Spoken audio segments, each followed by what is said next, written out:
تو ذمہ داریوں کو سمجھتے ہوئے زندگی گزارنا یہ دانائی ہے، اور ذمہ داریوں سے مفر یہ نادانی ہے۔ یہ ایک بہت اہم ترین بات ہے، ذمہ داریوں کو سمجھنا، ذمہ داریوں کو نبھانا، ذمہ داریوں کو قبول کرنا اور اس کو نبھانے اور ادا کرنے کی کوشش کرنا، یہ بڑی کامیابی ہے۔ اور اپنی ذمہ داریوں سے جان چرانا یہ گویا کہ بہت بڑی نادانی ہے، بے وقوفی ہے۔ اللہ تعالیٰ نے دنیا میں ایک نظام رکھا ہے۔ یہ دنیا کیا ہے؟ دارالعمل ہے۔ ایک طرف تو ہمارا یہ عقیدہ ہے اور ہونا بھی چاہیے کہ ہمیں وہی ملے گا جو ہمارے مقدر میں ہے، وقت سے پہلے نہیں، تقدیر سے زیادہ نہیں۔ تقدیر پر نظر رکھنا یہ ضروری ہے، لیکن تقدیر پر نظر رکھنے کے ساتھ ساتھ تدبیر اختیار کرنا بھی ہماری ذمہ داری ہے۔ باعمل ہو گئے اوج ثریا پہ مقیم، باعمل ہو گئے اوج ثریا پہ مقیم، بے عمل ہاتھ کی ریکھا میں مقدر دیکھے۔ بھائی محنت کرنے والے چاہے وہ تعلیم کے میدان سے محنت کرے، چاہے تجارت کے میدان سے محنت کرے، چاہے کسی بھی میدان میں محنت کرے، ایک ٹارگٹ لے کر کے، ایک عزم لے کر کے، ایک حوصلہ لے کر کے، اللہ کے فضل پر نظر رکھتے ہوئے جب کبھی بھی کوئی انسان میدان میں اترتا ہے اور اس کے لیے اللہ سے تعلق رکھتے ہوئے جو مطلوبہ محنت اور تدبیریں ہیں وہ کرتا ہے تو اللہ اس کو کامیاب کر کے رہتا ہے۔ آپ کے شہر میں بے شمار ایسے لوگ آپ کی نظر میں ہوں گے، ایک زمانے میں کچھ نہیں تھے وہ، لیکن چھوٹے پیمانے پہ انہوں نے ایک تدبیر شروع کی۔ میں جانتا ہوں اپنے حیدرآبادی میں ایک صاحب ہے جن کا چپل کا بڑا شوروم ہے، بڑا شوروم ہے۔ انہوں نے مجھ سے کہا کہ مفتی صاحب آج میں ایک شوروم نہیں جیسے 2-3 شوروم کا مالک ہوں، اللہ کا فضل ہے، لیکن مجھے اپنا وہ دن یاد ہے کہ میں روڈ پہ بنڈی لگایا کرتا تھا۔ یہ کیا ہے؟ اللہ نے تجارت میں برکت رکھی ہے۔ جب انسان محنت کرتا ہے، ایمانداری کے اصولوں کو پورا کرتا ہے اور اللہ کے فضل پہ بھروسہ کرتے ہوئے اللہ کی دی ہوئی نعمتوں کو، رزق کو تلاش کرنے کی کوشش کرتا ہے تو اللہ اسے ضرور کامیاب کرتا ہے۔ عام طور پہ کیا ہوتا؟ انسان مختلف بہانے خود دل پہ بٹھا لیتا کہ مجھ سے یہ کام نہیں ہو سکے گا، میں یہ کام نہیں کر پاؤں گا، یا کروں گا تو ایسا سے ایسا ہو جائے گا۔ یہی وہ چیزیں ہیں جو انسان کو محنت سے، مشقت سے قدم بڑھانے سے روک دیتی ہے۔ اسی لیے کہا ایک صاحب نے کہ کامیابی ترقی کی راہ میں، کامیابی اور ترقی کی راہ میں محنت، مشقت، تقدیر پر نظر رکھ کر کے انسان جب قدم بڑھاتا ہے تو کامیاب ہوتا ہے، لیکن وہ انسان کبھی کامیاب نہیں ہوتا جو محنت سے جی چراتا ہے اور وقت سے پہلے انجام سے ڈرتا رہتا ہے۔ ایک جملہ آپ لوگوں نے سنا ہوگا، بہت مشہور جملہ ہے، ڈر کے آگے جیت ہے، ڈر کے آگے جیت ہے۔ ترقیوں کی دوڑ میں اسی کا زور چل گیا، بنا کے اپنا راستہ جو بھیڑ سے نکل گیا۔ ترقیوں کی دوڑ میں اسی کا زور چل گیا، بنا کے اپنا راستہ جو بھیڑ سے نکل گیا۔ اللہ نے نعمتوں کو اس دنیا میں رکھا ہے۔ کیا فرمایا؟ فَإِذَا قُضِيَتِ الصَّلَاةُ فَانتَشِرُوا فِي الْأَرْضِ وَابْتَغُوا مِن فَضْلِ اللَّهِ۔ عبادت تمہاری پوری ہو گئی، اللہ کو تم نے راضی کر لیا، اللہ نے مطالبہ تمہیں بلایا، تم نے اس بلاوے پر لبیک کہہ کے اپنی حاضری لگا دی۔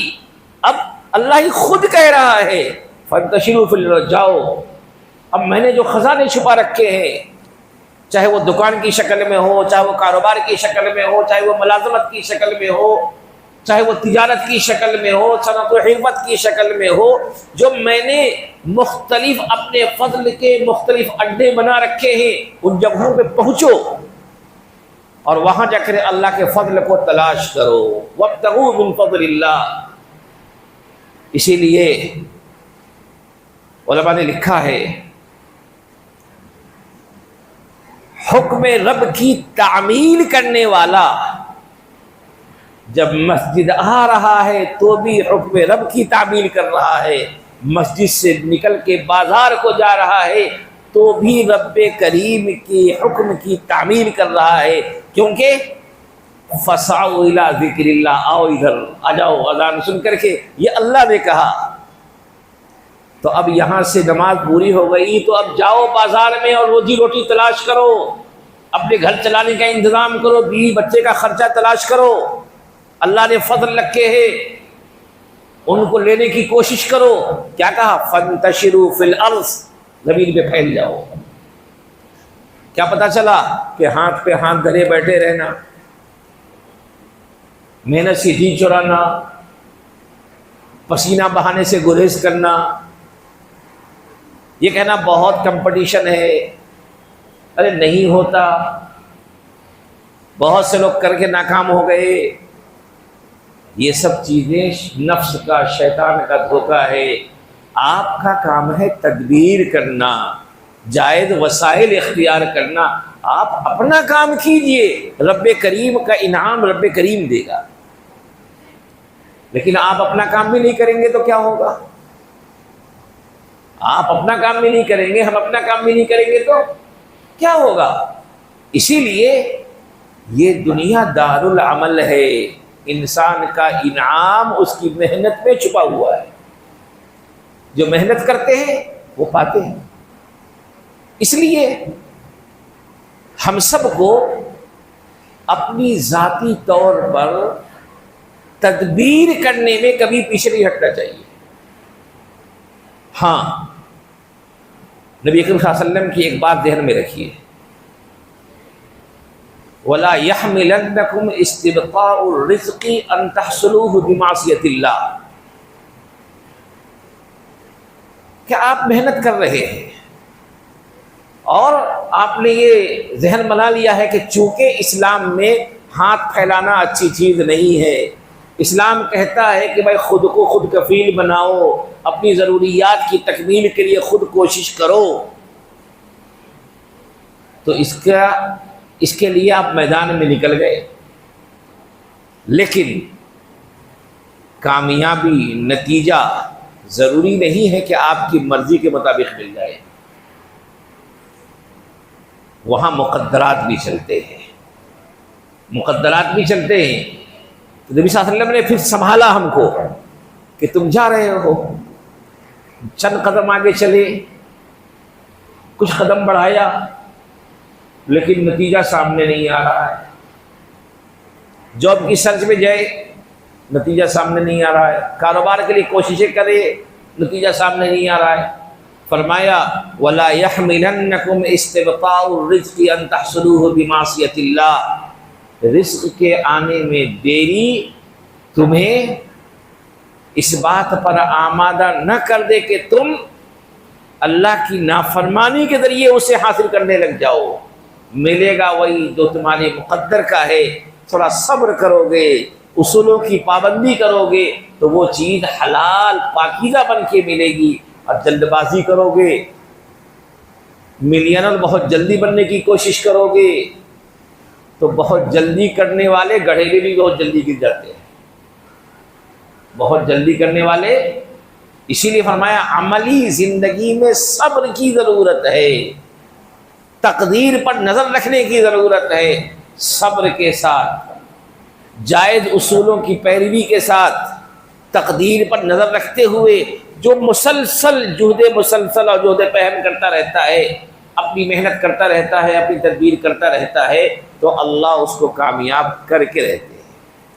تو کیا فرمایا کہ ملنے میں دیری ہو رہی ہو تو کہیں ایسا نہ ہو کہ یہ چیز تمہیں آمادہ کر دے کہ چلو ایسا نہیں مل رہا ہے تو ذرا بائی پاس مار دیں. یہ ایسا کرنے کی اجازت نہیں ہے، کیونکہ مقدر کا ہی ملے گا. اس سلسلے میں ایک واقعہ کتابوں میں لکھا ہوا ہے. حضرت علی رضی اللہ تعالیٰ عنہ کا واقعہ ہے کہ وہ کوفے کی ایک مسجد میں نماز پڑھنے کے لیے گئے. ایک بدوی انسان وہیں قریب میں تھا، وہاں انہوں نے اپنے اونٹ کو چھوڑا تو اسے کہا کہ میرے اونٹ کو ذرا دیکھتے رہو، دیکھ بھال کرتے رہو، میں جب تک مسجد سے آ جاتا ہوں. خیر گئے، نماز پڑھ لیا، جو بھی عبادت کرنی تھی، واپس آ رہے تو دل میں خیال آ رہا ہے کہ بھائی وہ انسان چونکہ کام آیا ہے تو میں اس کو 1-2 درہم دے دوں گا. ایسا ہوتا ہے، انسان کے دل میں ارادہ ہوتا ہے بھائی میرا فلاں مجھے کام آیا تو میں بھی اس پہ کام آ جاؤں گا، کچھ تعاون کر دوں گا. جب وہاں پہنچے ہیں تو دیکھا کہ اونٹ تو ہے لیکن اس کا لگام غائب ہے، وہ آدمی بھی غائب ہے. خیر اب ضرورت تھی کہ چلو بھائی اب اس کو تو اونٹ کو چلانے کے لیے، سوار ہونے کے لیے اس کی ضرورت ہے، تو آزو بازو پتہ کیا کہ بھائی کہیں یہ چیز ملتی ہو تو وہاں سے خرید لیا جائے دوبارہ. وہاں جا کے دیکھا تو بے عینی ہی وہی چیز وہاں بک رہی ہے. کہا کہ بھائی یہ چیز تمہارے پاس کہاں سے آئی؟ کہا بھی ایک انسان اس کو بیچ کر کے گیا ہے. کہا کتنے میں بیچا؟ کہا 2 درہم میں بیچا ہے. کہا کہ اللہ کے بندے، اللہ تم پہ رحم کرے، تمہاری بے صبری نے تمہیں مال حرام دیا، تھوڑی دیر صبر کر لیتے تو وہی چیز حلال ملنے والی تھی. ہدیے کی شکل میں، تحفے کی شکل میں وہ چیز حلال ملنے والی تھی. تھوڑی سی بے صبری نے، جلد بازی نے کیا کر دیا؟ تمہیں مال حرام لینے والا بنا دیا.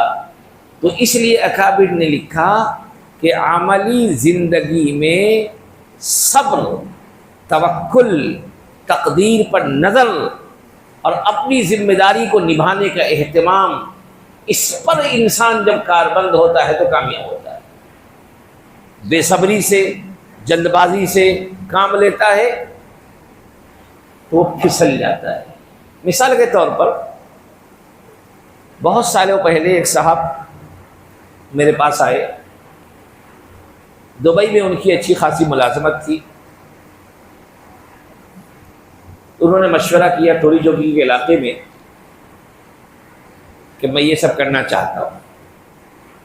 ساری باتیں سننے کے بعد میں نے ان کو مشورہ دیا کہ ایسا کیجئے، آپ کے عزائم، آپ کی ذمہ داریاں یقیناً بہت اونچی ہیں، اور جو کچھ آپ کر رہے ہیں یقیناً اس سے وہاں تک پہنچنا اتنی جلدی آسان نہیں ہے.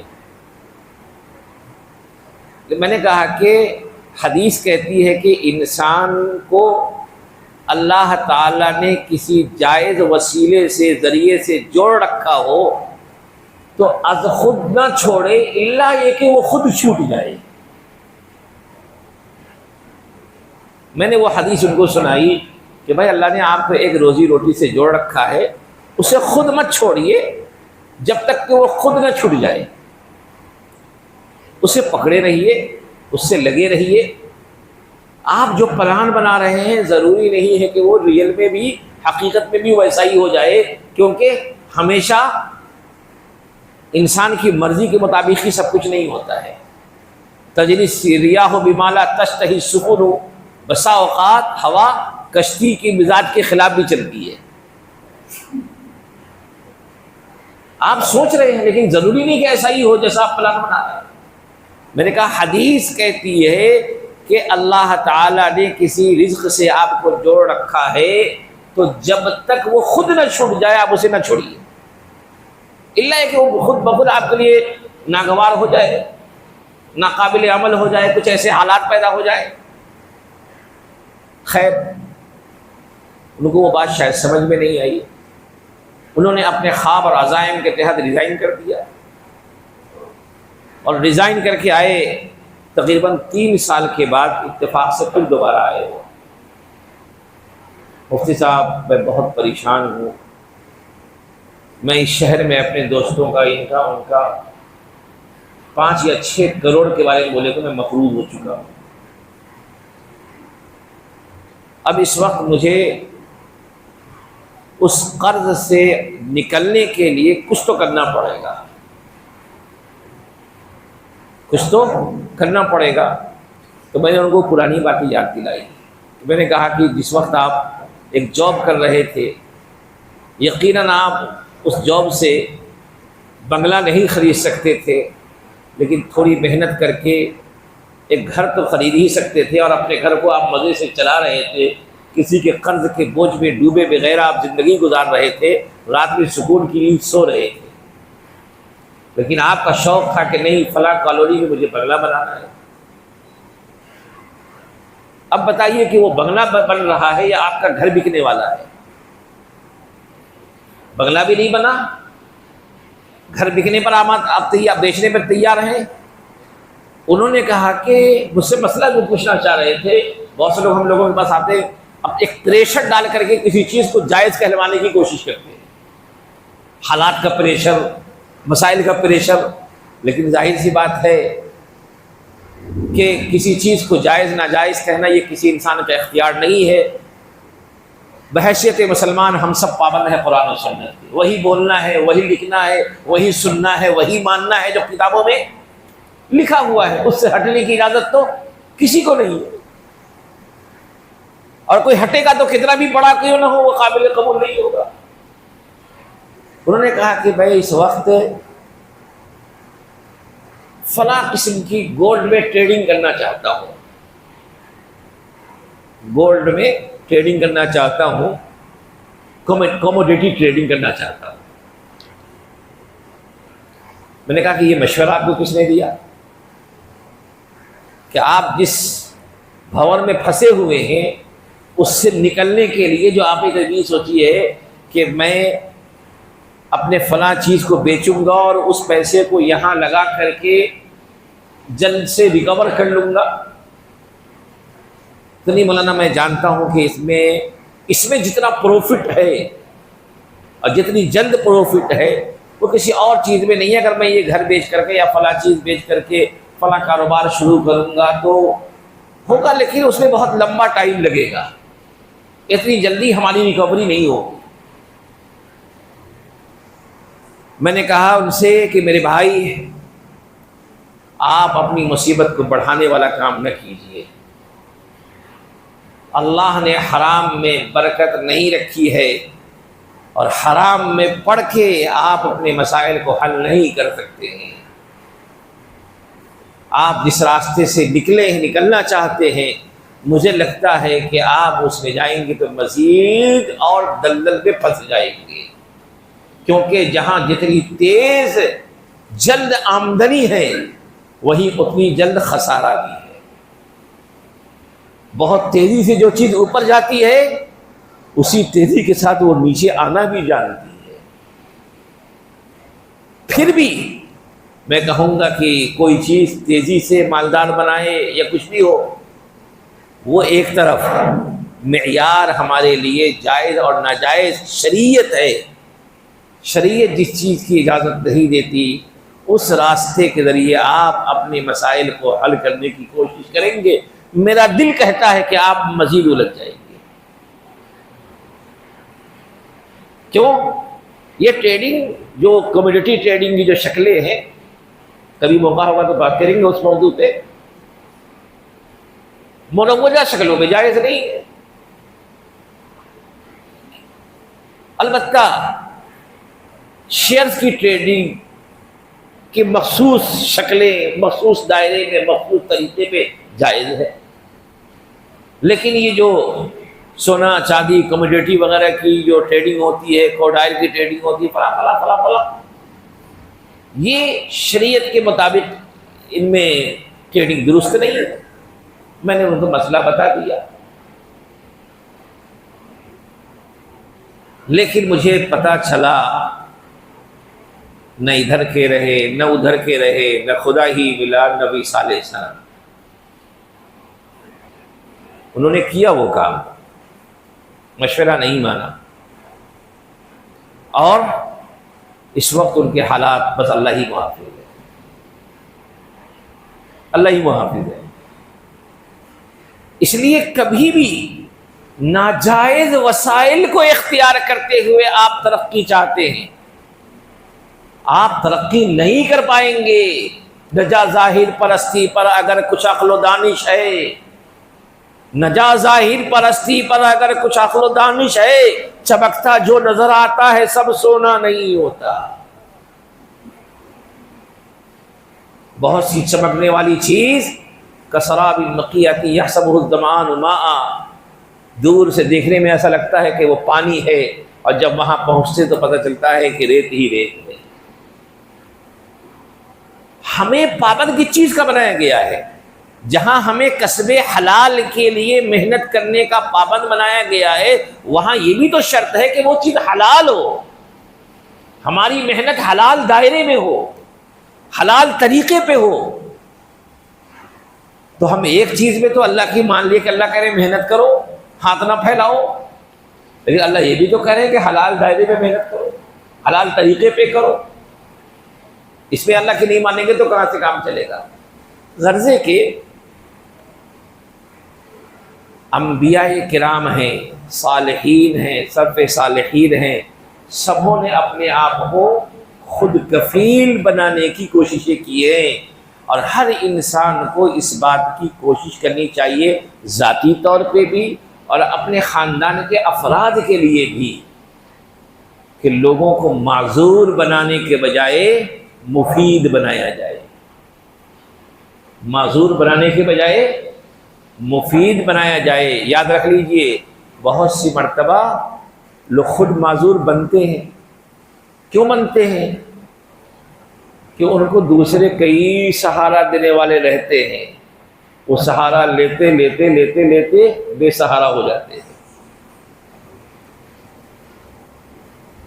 بڑی اچھی ایک مثال دیا ایک صاحب نے کہ ایک سوتیلی ماں تھی، سوتیلی ماں،